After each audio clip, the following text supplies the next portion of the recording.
जय मिथिला। मैथिली के हिंदी के उपभाषा कहल गेल अछि।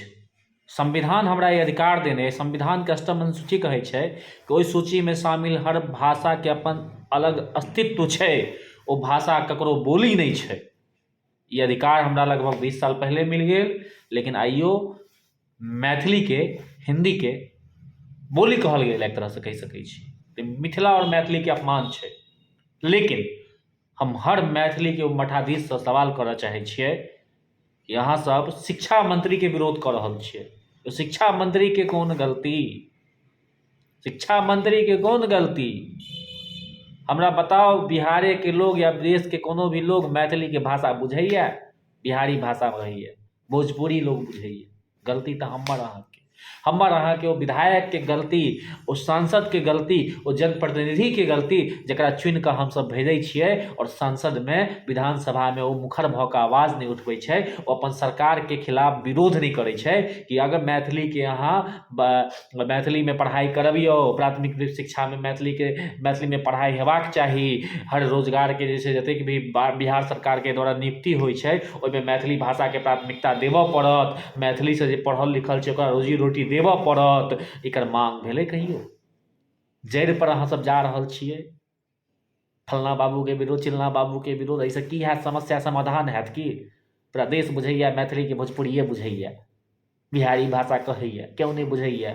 शिक्षा मंत्री कहि देलकै तऽ हाय तौबा मचाबऽ लगलौ। के मैथिली के भाषा बुझैया यौ महाराज?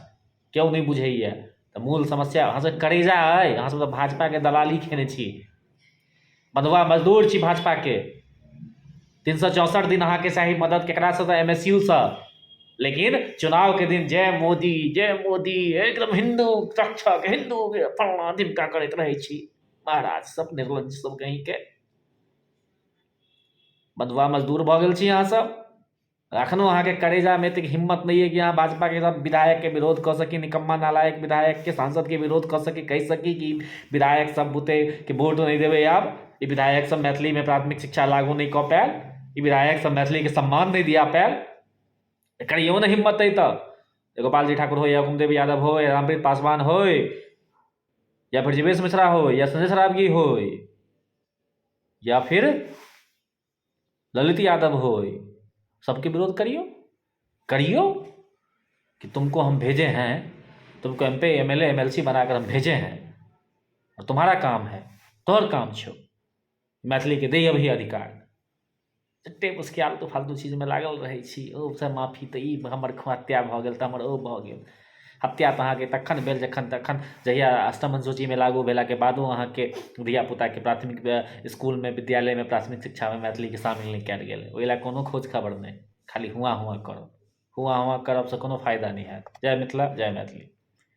जगियो अखनो, पहचान मिट जायत।